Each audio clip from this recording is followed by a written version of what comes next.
Noon, naniwala ako na hinding-hindi malalampasan ng Pilipinas ang Australia. Ngunit sa unang hakbang ko pa lamang palabas ng airport, ang paniniwalang iyon ay nagsimulang gumuho. Isang tinig ng tagapagsalaysay ang maririnig, puno ng bigat ng damdaming matagal ng kinimkim. Ang katotohanang akala niya ay alam niyang lahat ay unti-unting nagkakalamat nang masilayan niya ang mga ngiti ng mga Pilipinong kawani. Lalo pa itong gumuho nang sumakay siya sa isang dekuryenteng taxi na tahimik na bumibiyahe sa gitna ng maningning na Maynila. Hindi ito isang ordinaryong kuwento ng paglalakbay. Ito ay isang paglalakbay na nagpabago sa pananaw, nagpalit sa kayabangan ng pagpapakumbaba at nagpatanggap na ang modernisasyon ay hindi monopoliya ng kanluraning mundo. Ito ang simula ng isang malaking aral na ang Pilipinas ay hindi lamang humahabol, kundi minsan ay nangunguna pa gamit ang mga hindi nakikitang istruktura tulad ng kabutihang loob at tiwala bilang tunay na pundasyon. Paglabas ko ng Ninoy Aquino International Airport, pasan ko pa rin ang pagod at mga negatibong imahe na nagpapatibay sa aking mga lumang paniniwala. Siksikan, mabagal, magulo. Ito, sa isip ko, ang tunay na Pilipinas. Ngunit habang kami ay nag-aalangan kung saang direksyon tutungo, isang babae na nakauniporme ng airport staff ang lumapit. Malawak ang kanyang ngiti, may init ang kanyang mga mata, at nagsalita siya sa Ingles na kapani-paniwalang malinaw. "Sir, do you need any help? The faster way out is this way." Hindi malakas ang kanyang boses, ngunit tumagos ito sa aking puso. Kabaligtaran ito ng bigat na dinala ko sa loob ng isang oras. Hindi niya lang itinuro ang daan.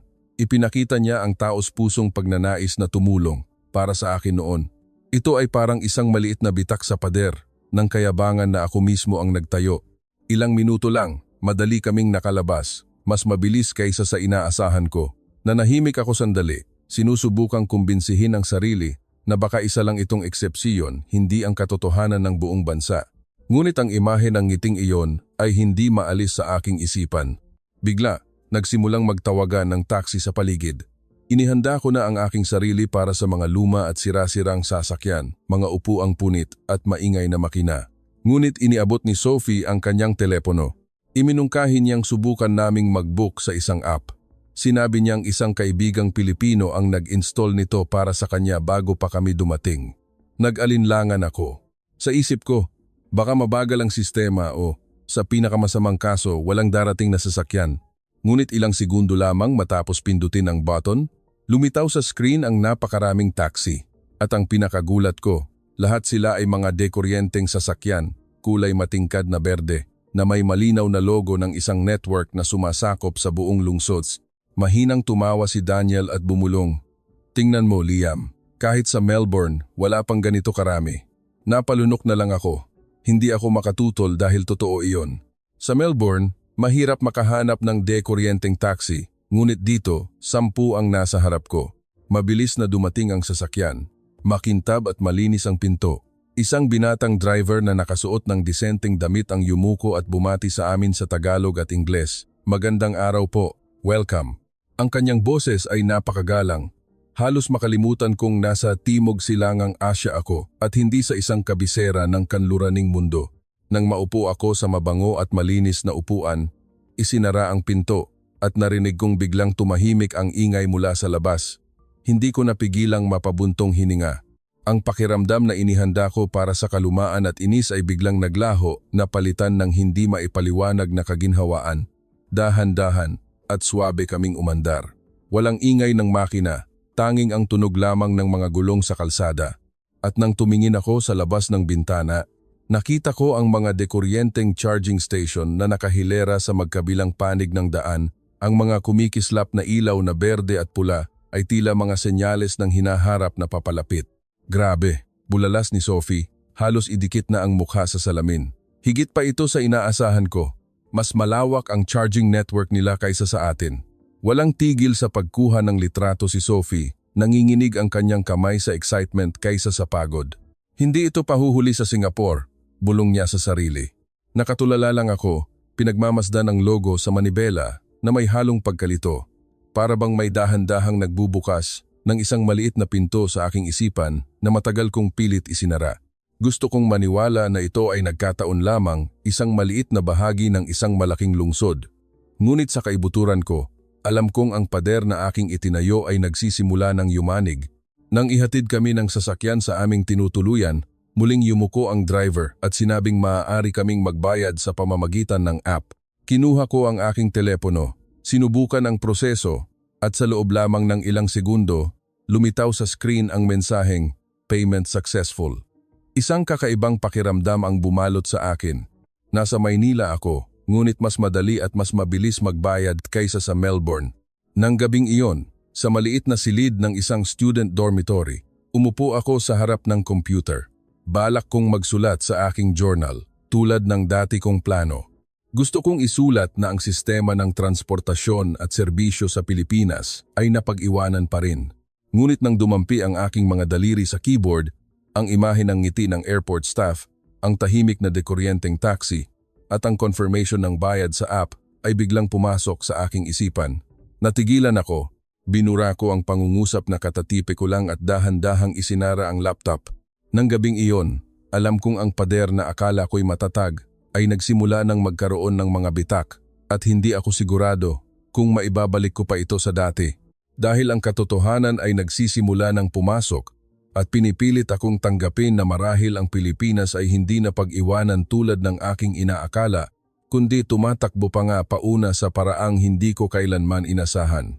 Kinabukasan, ang mainit na sikat ng araw ng Maynila ay tumagos sa bintana ng aming dormitoryo. Nagising ako na may mga umiikot na kaisipan tungkol sa mga nangyari kahapon.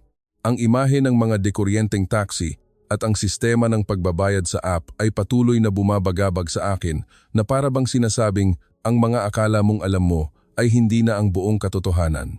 Si Sophie ang unang nagyaya na lumabas. Gusto raw niyang subukan ang tunay na Pilipinong mami at kumuha ng mga larawan ng lungsod mula sa pananaw ng isang lokal. Agad namang sumang-ayon si Daniel. Ako, hindi gaanong nasasabik. Sa isip ko, ang makikita ko lang ay isang maliit na karinderya, mga plastik na upuan na umuuga at isang magulong kapaligiran na hindi naiiba sa mga lumang palengke na nakikita ko sa mga dokumentaryo. Ngunit sumama pa rin ako. Ang kalsada sa umaga ay puno ng ingay ng mga sasakyan at amoy ng pagkain. Pumasok kami sa isang maliit na eskinita kung saan may isang mamihan sa gilid ng isang estero. Simple lang ang itsura ng harapan, hindi malawak ang lugar. Ngunit pagpasok namin, natigilan ako. Mas malinis ang loob kaysa sa inaasahan ko. Ang mga mesang gawa sa kahoy ay maayos na nakahanay. Ang sahig na tiles ay kikinang-kinang sa kalilinis. Ang mga ceiling fan ay dahan-dahang umiikot, ikinakalat ang mabangong amoy ng sabaw na matagal na pinakuluan. Tumingin ako sa paligid. Halos puno ang lahat ng mesa. Ang ilan ay mga estudyanteng Pilipino, ang iba ay mga pamilya. Tahimik na tumatayo ang mga natapos ng kumain. Walang kaguluhan tulad ng inakala ko. Umupo kami malapit sa bintana. Isang babaeng serbidora ang lumapit na may ngiti at nagsalita sa simpleng Ingles. 3 bowls? Tanong niya.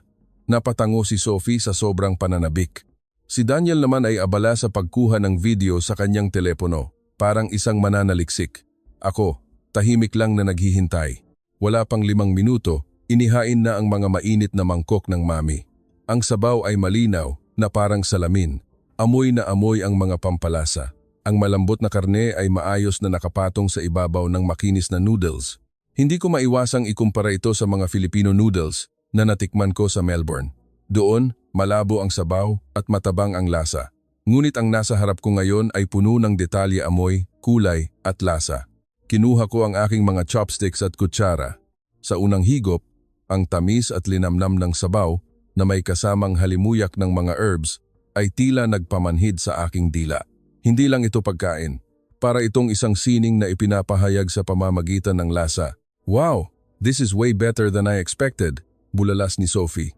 Si Daniel naman ay walang imik na kumakain. Ako, kahit walang sinasabi ay napayuko na lang at humigop ng sabaw na parang wala nang bukas. Pagkatapos kumain, kinuha ni Sophie ang kanyang telepono para magbayad. Inihanda ko na ang sarili ko na kumuha ng cash, baka magkamali sa sukli o magkaroon ng argumento sa presyo. Ngunit itinuro ng serbidora ang isang maliit na karatula sa mesa. Isa itong parisukat na QRPH code.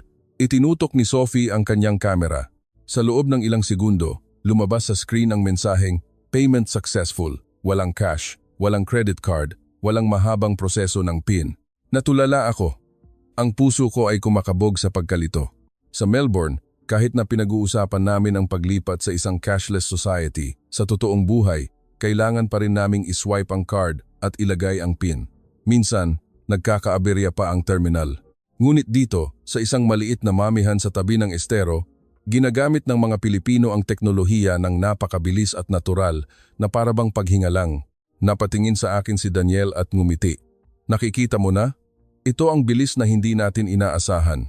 Si Sophie naman ay nagsusulat na sa kanyang notebook. Ang teknolohiya ay nakabaon sa pang-araw-araw na buhay kahit sa simpleng pagkain. Wala akong naisagot, ngunit sa loob-loob ko, para akong tinamaan ng isang malaking martilyo sa natitirang bahagi ng aking pader. Ang kumpiyansa ko na ang Pilipinas ay nasa likod ng kanluraning mundo ay brutal na winasak ng isang maliit na bagay na tinatawag na QR code. Nang gabing iyon, pabalik sa dormitoryo, binuksan ko ulit ang aking computer. Balak kong isulat na ang sistema ng pagbabayad sa Pilipinas ay hindi pa matatag, ngunit natigilan ang aking mga daliri. Hindi ko kayang isulat ang mga salitang iyon dahil kasasaksi ko lang sa pinakamatatag na sistemang naranasan ko. Nalaman ko na ang pader ng kayabangan sa aking puso ay lalong nagkakalamat at nagsimula akong matakot na kung magpapatuloy pa ito, ang pader na ako mismo ang nagtayo ay guguho hanggang sa wala nang matirang kahit isang piraso. Kinahapunan kinabukasan, si Sophie ang pinaka-excited. Gusto niyang tuklasin ang mga co-working space sa Maynila. Naniniwala siyang doon makikita ang malikhaing enerhiya ng lungsod, higit pa sa arkitektura o mga kalsada. Nag-alinlangan ako. Sa isip ko, ang makikita lang namin ay mga maliliit na silid, mga plastik na upuan, hindi matatag na internet at mga mesang puno ng gasgas. Ngunit sa huli, sumama ako. Ang gusaling aming pinuntahan ay matatagpuan sa gitna ng Bonifacio Global City. Ang mga salaming pader nito ay sumasalamin sa sikat ng araw. Nang itulak namin ang salaming pinto, ang tumambad sa akin ay nakapagpahinto sa aking paghinga. Isang malawak at maaliwalas na espasyo. Puting pader, malambot na ilaw. Mahahabang mesang gawa sa kahoy ang nakahanay. May mga upuang komportable. Bawat sulok ay puno ng mga kabataan na nakatutok sa kanilang mga computer. Ang ilan ay nagdidisenyo ng UI, UX. May mga grupong nagtatalo tungkol sa mga modelo ng AI. At may mga mesang puno ng mga diagram ng blockchain sa whiteboard. Ang kapaligiran ay puno ng enerhiyang mahirap ipaliwanag. Hindi ito maingay, kundi isang magkakatugmang ritmo ng mga malikhaing ideya na pinapakawalan. Si Maja, ang kaibigan naming Pilipina, ay sumalubong sa amin. Ginamit niya ang kanyang membership card, itinapat sa pinto, at isang berdeng ilaw ang umilaw kasabay ng isang tunog. Bumukas ang pinto, ngumiti siya at sinabing, "Ito ang pangalawang tahanan ng mga estudyante at startup founders dito." Nakita ko si Sophie na halos tumakbo papunta sa isang grupo ng mga designer. Nakipag-usap siya tungkol sa human-centered urban design. Si Daniel naman ay nakatayo sa harap ng isang malaking whiteboard, isinusulat ang logistics AI at nakikipagdebate sa isang grupo ng mga mag-aaral. Ako, pinili kong umupo sa isang sulok at magmasid. Nagtaka ako kung bakit pinag-uusapan nila ang mga malalaking teknolohiya tulad ng fintech, blockchain at super apps. Sa Melbourne, kailangan kong maghintay hanggang third year para marinig ang salitang blockchain sa klase. Ngunit dito, kahit mga first-year students, ay kayang-kaya itong talakayin ng may kumpiyansa. Habang nag-iisip ako, isang nasa katanghaliang gulang na lalaki na nakasuit ang lumapit. Maputi na ang kanyang buhok, matalas ang tingin. Yumuko si Maja at bumulong, siya si Mr. Collins, isang dayuhang consultant. Nandito siya para magbigay ng maikling talumpati. Nang umakyat siya sa entablado, tumahimik ang lahat. Nagsimulang magsalita si Collins sa isang kalmado ngunit matigas na tono. Mayroon kayong lakas, mayroon kayong determinasyon, ngunit ang katotohanan, ang Pilipinas ay nasa antas pa lamang ng panggagaya. Mabilis kayong tumakbo, ngunit kulang kayo sa pundasyon ng tunay na pagkamalikhain. Ang ginagawa ninyo ay panlabas lamang. Ang mga salitang iyon ay parang patalim na humiwa sa gitna ng silid. Natahimik ang lahat. May mga yumuko sa pagkadismaya. Kumunot ang noo ni Sophie. Ngunit ang nakapagpatigil sa akin ay ang reaksyon ni Maja. Nakaupo siya ng tuwid. Ang kanyang mga mata ay puno ng sakit at galit na pilit niyang itinatago. Mahigpit ang pagkagat niya sa kanyang labi. Nahati ang pakiramdam ko. Sa isang banda, sumasang-ayon ako kay Collins, iyon din ang iniisip ko noon. Sa kabilang banda, mariin kong tinututulan dahil nakita ko mismo sa mamihan, sa dekuryenteng taxi, na hindi ito panggagaya. Ito ay mga solusyong isinilang mula sa tunay na pangangailangan. Pagkatapos ng talumpati, mabigat ang pakiramdam. Nagtipon kami sa isang maliit na kafe sa loob ng gusali. Walang nagsasalita hanggang sa bahagyang hinampas ni Sophie ang mesa. Napakayabang niya, para niyang binabalewala ang lahat ng nakita natin. Sumang-ayon si Daniel. Tama, hindi niya naiintindihan na ang pundasyon ay hindi laging nangangailangan ng daan-daang taon. Minsan, nabubuo ito sa loob lang ng ilang taon kung may sapat na lakas at determinasyon ang mga tao. Nanahimik si Madja sandali bago tumingala, may kakaibang kislap sa kanyang mga mata. Dahan-dahan ngunit mariin siyang nagsalita. Hayaan niyo na, sanay na kaming mga Pilipino na minamaliit. Pero kapag walang naniniwala, kami mismo ang gagawa ng paraan para magtagumpay. Ang mga salitang iyon ay umalingaw-ngaw sa aking isipan buong gabi. Ang aking mga dating paniniwala ay muling niyugyog hindi dahil sa teknolohiya, kundi dahil sa paninindigan ng isang babae. At nagsimula akong matakot na sa lalong madaling panahon, wala na akong mapaglalagyan ng kayabangang dati kong ipinagmamalaki. Kinaumagahan, pinuntahan kami ni Madja sa dormitoryo. Inilapag niya ang kanyang telepono sa mesa. Ngayon, gusto kong subukan ninyo ang isang bagay na ginagamit naming mga Pilipino araw-araw. Baka ito ang magpapaintindi sa inyo kung bakit hindi namin kailangang laging sumunod sa iba. Binuksan niya ang isang application, isang super app. Ang screen ay nagpakita ng napakaraming serbisyo. Mag-book ng sasakyan, umorder ng pagkain, magbayad ng kuryente at tubig, bumili ng load, mag-online shopping, magpa-schedule sa doktor, hanggang sa insurance at pagpapadala ng pera. Halos mapanganga si Daniel. Isang app para sa lahat? Sa Australia, kailangan naming mag-download ng 5 hanggang 6 na app para magawa ang lahat ng iyan. Ako, nakatitig lang, sinusubukang humanap ng butas. Kapag mas marami, mas malaki ang tsansang pumalya, sabi ko sa isip ko. Ngumiti si Madja na para bang nabasa niya ang aking iniisip. Kung gayon, subukan natin. Nag-order siya ng aming tanghalian. Sa loob ng ilang segundo, lumabas ang mga kalapit na restaurant. Pinili niya ang mami para sa akin, sisig para kay Sophie, at fried chicken para kay Daniel. Pagkatapos, pinindot niya ang confirm. Itinakda ko ang aking relo. Gusto kong patunayan kung totoo ang bilis na sinasabi niya. Ngunit pagkalipas lamang ng 15 minuto, may kumatok sa aming pinto. Isang delivery rider na may dalang pagkain na mainit pa. Halos hindi ako makapaniwala. Mas mabilis pa ito sa Uber Eats sa atin. Tawa ni Sophie. Ngunit hindi pa kami tapos. Kinuha ulit ni Madja ang telepono. Ngayon, babayaran ko ang kuryente. Binuksan niya ang bill mula sa kanyang email, ginamit ang kamera ng app para iscan ang barcode. Wala pang 10 segundo, lumabas ang mensaheng "Payment successful." Ibig sabihin, hindi na kailangang pumunta sa website. Hindi na kailangang mag-type ng password. Bulalas ni Daniel. Tumango si Madja. Naramdaman kong muling yumanig ang pader sa aking isipan. Pagkatapos nag-book si Madja ng sasakyan. Sa loob ng ilang minuto, isang bagong dekuryenteng sasakyan ang naghihintay sa labas. Nang gabing iyon, hinamon kami ni Madja sa isang stress test. Sa loob ng 1 oras, susubukan naming umorder ng pagkain, mag-book ng sasakyan, magbayad ng bill, mag-shopping at magpa-schedule sa doktor gamit ang app. Sigurado akong may isang bagay na papalpak. Ngunit lumipas ang 1 oras, lahat ng transaksyon ay naging matagumpay. Walang aberya, walang pagkaantala. Napatalon si Daniel sa tuwa. Ito ang datos na gagamitin ko para sagutin si Collins. Hindi ito panggagaya, sabi ni Sophie. Ito ay nilikha mula sa tunay na pangangailangan ng mga tao. Ako, nakaupo lang, malakas ang kabog ng dibdib. Gusto kong isulat sa aking ulat na ang sistemang ito ay sobra at hindi matatag. Ngunit pinilit ako ng aking karanasan na tanggapin na ito ay parehong matatag at napakalakas. Nalaman kong ang pader na pilit kong inaayos ay muli na namang gumuho. At sa pagkakataong ito, sinasabi sa akin ng mga durog na bato na marahil ay wala na akong puwang para kumapit pa sa aking kayabangan. Sa isang madilim na gabi, sa isang operating room, ang liwanag ay sumasalamin sa maputlang mukha ni Don Alejandro Alex Elizalde III. isang kilalang business tycoon. Ang tunog ng heart monitor ay mabigat at sa bawat pagbaba ng linya sa graph, tumitindi ang kaba sa puso ng lahat. Isang Pilipinong doktor ang nakatayo sa gitna, tila nakikipaglaban sa oras at tadhana. Sa labas, ang kanyang pamilya at mga kasamahan ay nag-aabang, puno ng pag-aalala. Alam nilang kung mawawala ang tycoon, ang pag-asa ng isang malaking industriya ay guguho. May mga bumubulong.